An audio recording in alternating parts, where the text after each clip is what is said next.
Good morning students. आज हम BSc part first का फर्स्ट पेपर है डाइवर्सिटी ऑफ एनिमल में बात करेंगे प्लेटीहेल्मिन्थीज। प्लेटीहेल्मिन्थीज जो होते हैं ये फ्लैट वर्म भी कहलाते हैं। तो ये प्लेटीहेल्मिन्थीज में किस तरह के एनिमल्स रखे गए हैं इन्हीं के बारे में आज हम डिस्कस करेंगे। इनको चपटे कृमि भी कहते हैं या फ्लैट वर्म भी कहते हैं। ये स्वच्छ जल, लवणीय और नम भूमि पर पाए जाते हैं और इस संघ के जो जीव होते हैं वे फ्री लिविंग होते हैं और कुछ सदस्य पैरासाइट भी होते हैं। ये मल्टी सेलुलर होते हैं प्लेटीहेल्मिन्थीज और इनका जो लगभग अभी तक 20,000 स्पीसीज ज्ञात है। तो इन एनिमल्स की क्या विशेषता है? तो first is character is multi cellular होते हैं, triploblastic, acoelomate and bilateral symmetry पाई जाती है। डोर्सो वेंट्रली ये चपटे होते हैं। कुछ सदस्यों में स्यूडो सेगमेंटेशन भी पाया जाता है। इनका जो बायोलॉजिकल ऑर्गेनाइजेशन होता है यह टिश्यू ऑर्गन लेवल का होता है और इससे पहले हमने सीलेंट्रेट और टीनोफोरा की बात करी थी, तो उनमें सेलुलर टाइप का टिश्यू जो भी है ऑर्गेनाइजेशन होता है, बॉडी ऑर्गेनाइजेशन, और प्लेटीहेल्मिन्थीज से ही टिश्यू ऑर्गेनाइजेशन सिस्टम स्टार्ट होता है। इनमें सिलोम एब्सेंट होती है और जो अंग होते हैं उनमें वो कनेक्टिव टिश्यू एंड पेरेन्काइमा में धंसे रहते हैं। ये रेशे युक्त उत्तक एवं तरल से भरी स्थिर संरचना जिसमें अमीबोसाइट भ्रमण करती पाई जा सकती है। किसी भी प्रकार का खनिजीकृत कंकाल नहीं पाया जाता है। शरीर कोमल होता है परंतु कुछ सदस्यों में देह कठोर क्यूटिकल की ढकी होती है। कुछ सदस्यों की भित्ति पर सीलिएटेड एपिथेलिया पाए जाते हैं, क्योंकि कुछ सदस्य जो होते हैं पैरासाइट होते हैं, तो ये क्यूटिकल इनकी होस्ट के डाइजेस्टिव एंजाइम से इसकी सुरक्षा करती है।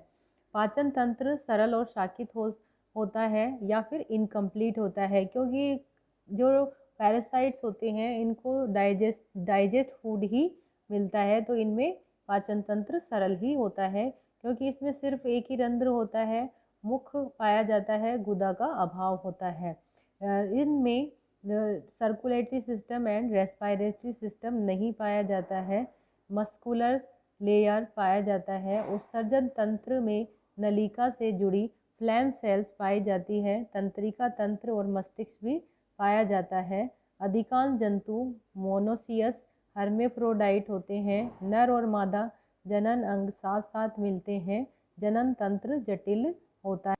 प्लेटीहेल्मिन्थीज में जो जनन तंत्र होता है वह विकसित प्रकार का भी होता है। इनमें उत्सर्जन फ्लैम सेल से होता है। ये इस वर्ग की फाइलम की खास कैरेक्टरिस्टिक्स होता है। फ्लैम सेल्स इनमें उत्सर्जन तंत्र के रूप में पाया जाता है। ये मोनोसियस या हर्मेफ्रोडाइट होते हैं। नर और मादा अंग अलग अलग मिलते हैं। इनमें निषेचन जो होता है, फर्टिलाइजेशन आंतरिक होता है। क्रॉस फर्टिलाइजेशन भी कुछ में मिलता है और इनमें जो एग बनते हैं वो छोटे होते हैं। इनमें कवच के अंदर अनेक पीतक कोशिकाएं मिलती हैं। क्लीवेज स्पाइरल होता है और इनमें मुख प्लास्टोपोर के बंद होने के स्थान पर ही बनता है। ये प्रोटोस्टोम जंतु है। परिवर्धन सीधे और अनेक लार्वा के द्वारा हो सकता है। इन जंतुओं में द्विकशाभी शुक्राणु मिलते हैं। कशाव सूक्ष्म नलिकाओं की 9+2 के स्थान पर 9+1 संरचना प्रदर्शित करते हैं। इन जंतुओं के अगर स्ट्रक्चर देखें, विशिष्ट लक्षण जो है वह इस प्रकार से है। इनमें जो बॉडी होती है फ्लैट होती है और अगर इनके सेक्शन कटिंग की जाए तो बाहर की ओर एक्टोडर्म, भीतर मीजोडर्म एंड एंटीरियर अंदर की ओर एंडोडर्म पाई जाती है। डाइजेस्टिव कैविटी पाई जाती है, यानी 3 लेयर्स होती है इनमें। एंड फ्लैम सेल्स एक्सक्रीशन के लिए पाई जाती है। फ्लैम सेल में न्यूक्लियस और प्रोसेस एंड सीलिया पाए जाते हैं। ये सीलिया लगातार वाइब्रेट करते रहते हैं जिससे कि एक्सक्रीटरी प्रोडक्ट आगे की ओर मूव करता है। स्यूडो सेगमेंटेशन पाया जाता है जो कि सेस्टोड्स की एक विशिष्ट लक्षण है। अगर इनमें इनकम्प्लीट डेवलपमेंट होता है एलिमेंट्री कैनाल में, एनस नहीं पाया जाता है। अगर लार्वा की स्ट्रक्चर देखें तो जैसे यहाँ पर लीवर फ्लूक एक फ्लैट यकृत फीताकृमि है जिसकी संरचना में माउथ शकर पैरासिटिक अडेप्टेशन होता है पाया जाता है एंड सीलिया आंतरिक स्तर पर पाया जाता है। इस संघ के सदस्यों में जो लक्षण पहली बार देखने को मिलते हैं वे लक्षण इस संघ को अन्य निम्नतर संघों से विभेदित करते हैं। वे लक्षण निम्न हैं। कौन से हैं? इसमें बायलैटरल सिमेट्री पाई जाती है। अग्र पश्च अधर पृष्ठ तल विकसित होता है। तंत्रिका तंत्र जिसमें एक प्रिमिटिव ब्रेन होता है। नर्व कोड पाई जाती है।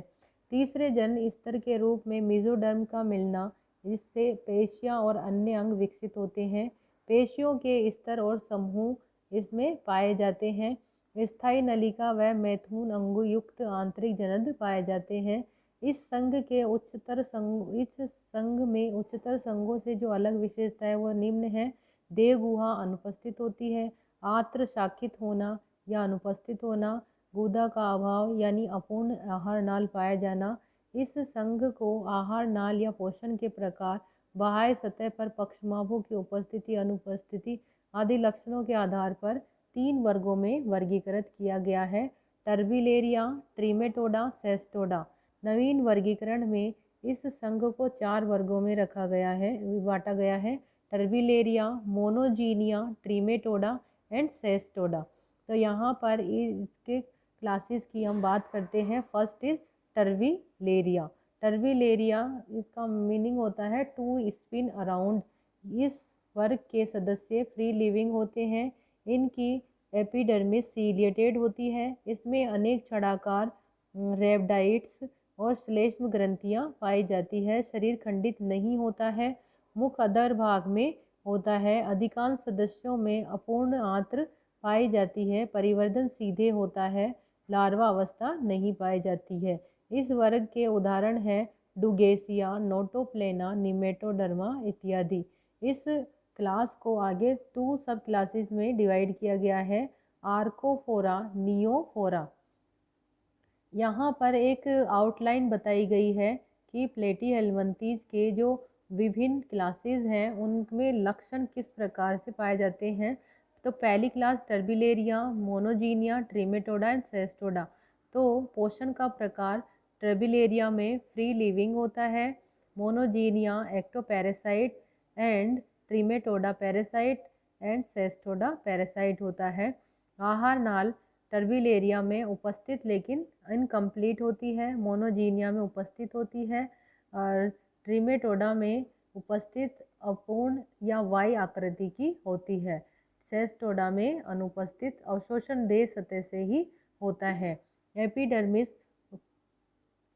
एपिडर्मिस जो होती है या अध्यावरण जिसे कहते हैं, टर्बिलेरिया में सीलिएटेड रेबडाइट और श्लेष्म ग्रंथियों युक्त होती है। मोनोजीनिया में विदाउट सीलिएटेड नहीं होती है। ट्रिमेटोडा में भी सीलिएटेड नहीं होती है। सेस्टोडा में भी सीलिएटेड नहीं होती है। टेग्यूमेंट से आवृत होती है। और अधेशन ऑर्गन या आसंजक अंग टर्बिलेरिया में अनुपस्थित, मोनोजीनिया में उपस्थित होते हैं। ट्रिमेटोडा में ये हुक्स के रूप में पाए जाते हैं और सेस्टोडा में भी आसंजक अंग पाए जाते हैं। डेवलपमेंट जो है, डेवलपमेंट यहाँ पर टर्बिलेरिया में सीधे सामान्यतः लार्वा अवस्था नहीं पाई जाती है। मोनोजीनिया में एक पीढ़ी ही पाई जाती है। लार्वा ऑन्कोमिरेसीडियम टाइप का होता है। ट्रिमेटोडा में अप्रत्यक्ष लार्वा पाया जाता है और अप्रत्यक्ष ही इसमें सेस्टोडा में होता है। देह का प्रकार अविभाजित होता है। ओनली सेस्टोडा में विभाजित होता है और स्यूडो सिलोमेट्स या स्यूडो सेगमेंटेशन पाया जाता है। टर्बिलेरिया का मोनोजेनिक फ्लूक, परनाव फ्लूक और टैपवर्म सेस्टोडा में रखे गए हैं। एग्जाम्पल है टर्बिलेरिया का ड्यूगेसिया, नोटोप्लेना, निमेटोडर्मा। इसी तरह मोनोजीनिया का गायरोडेक्टाइला, एंडोबडेला, पॉलिस्टोमा इत्यादि। इसी तरह से ट्रिमेटोडा में जो एनिमल्स रखे गए हैं उनका एग्जाम्पल है सिस्टोसोमा, फेसियोला, पॉलिस्टोमा। इसी तरह से सेस्टोडा में टीनिया रखी गई है।